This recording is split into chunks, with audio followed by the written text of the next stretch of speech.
ከአነጋገር የተነሳ ትጸድቃለህ ይላል። ከአነጋገር የተነሳ ደግሞ ይፈረድብሃል ይላል። ንግግር እኛ ምንናገራቸው ቃላት ክፉ በሆኑ ቁጥር አየር ይበከላል። ይሄን ታውቃላችሁ?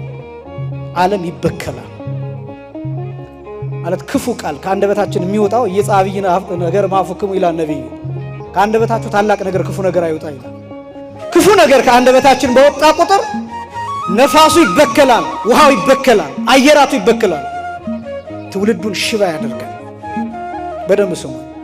ሁሉ ዘይነብብ ንባብ ጽሩዓ ያገብኡ ሎቱ ቃለ በዕለተ ደይን የማቴዎስ ወንጌል ምዕራፍ 12 ቁጥር 35 ላይ የማይረባ ከንቱ የሆነ ንግግርን የሚናገሩ ሰዎችን በፍርድ ቀን ያ ቃል መጥቶ ይፈርድባቸዋል።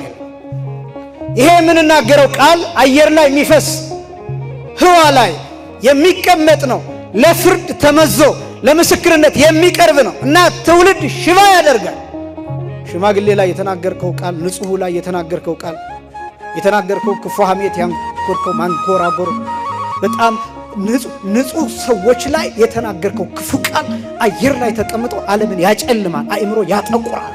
ቃል ከባድ፣ ንግግር ከባድ። ይሄን በደንብ እንደ ክርስቲያን እንደ ኦርቶዶክሳዊ ንግግራችሁ ልክ በጨው እንደተቀመመ ይሁን ተብሎ እንደተገለጠው ለእያንዳንዱ ንግግር ኃላፊነት መውሰድ ያስፈልጋል።